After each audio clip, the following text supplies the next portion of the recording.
Bonjour et bienvenue au chantier naval et port à sec de la Pérottine.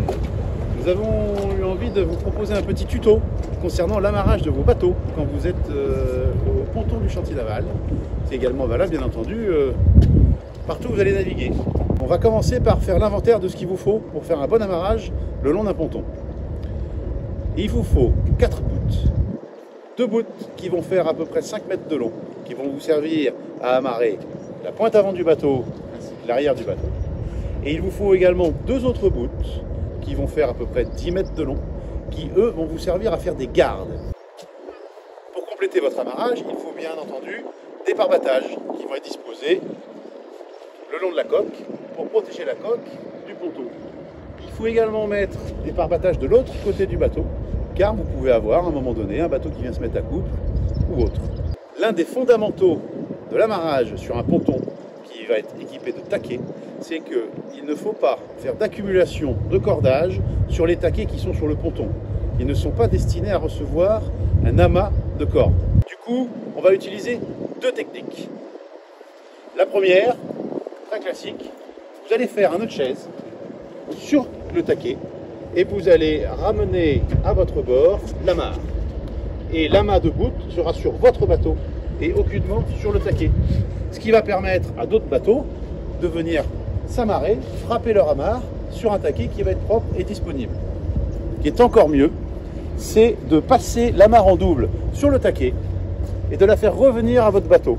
Vous avez donc un point fixe sur votre bateau avec par exemple un nœud de chaise, l'amarre qui passe une fois dans le taquet et qui retourne sur votre bateau et vous allez pouvoir frapper votre amarre directement sur votre taquet.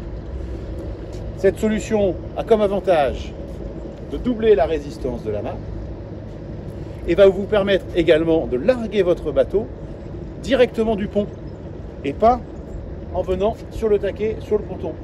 Les 2 premières amarres que vous allez mettre en place pour amarrer votre bateau seront la pointe avant et l'amarre arrière. Il faut noter une chose, il faut absolument que le taquet qui est choisi sur le ponton pour l'avant et pour l'arrière dépasse pour le taquet avant l'étrave du bateau et pour le taquet arrière la poupe du navire. C'est extrêmement important. Il faut également bien prendre en considération les éléments extérieurs. Sur le ponton du chantier naval de la Pérottine, il y a souvent du courant montant ou descendant. En fonction de l'orientation de ce courant ou du vent, si le vent est plus fort que le courant, ça va déterminer quelle amarre vous allez mettre en premier. Par exemple, vous venez d'arriver le long du ponton et là on a un léger courant descendant. C'est donc l'amarre arrière que vous allez mettre en premier. L'amarre avant pourra être mise en place après, puisque le courant étant descendant comme ceci, le fait de mettre uniquement cette amarre, le courant va plaquer le bateau le long du ponton et vous aurez beaucoup plus de temps pour aller mettre l'amarre avant. Si, à contrario, vous mettez en premier l'amarre avant, le temps que vous fassiez votre manœuvre de mettre l'amarre en place, le courant aura eu le temps de prendre sur le tableau arrière de votre bateau et votre bateau va certainement se retrouver pris et en travers du courant, en plein milieu du chenal, ce qui va être inconfortable. Une fois que vous avez sécurisé votre bateau avec la pointe avant et l'amarre arrière, vous allez mettre en place ce qu'on appelle donc les gardes. Le fonctionnement de la garde, c'est un bout qui va être pris sur le taquet arrière. Là, vous faites un tour mort autour du taquet. Ça va éviter que le bout ne s'use trop vite.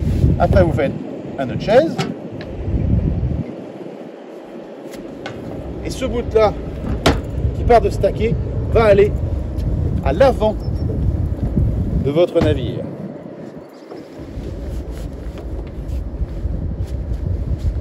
Avec la deuxième garde, qui a déjà été amarrée sur ce taquet. Et vous partez de l'avant. Et là, vous allez à l'arrière de votre bateau. Et là, vous pouvez frapper votre amarre. Et là, on se retrouve avec ces 2 bouts qui se croisent et qui ont pour objet d'empêcher à votre bateau d'avancer ou de reculer, et qui vont aussi l'empêcher de se mettre en travers. Et il revient tout de suite. Et c'est également vrai pour l'avant.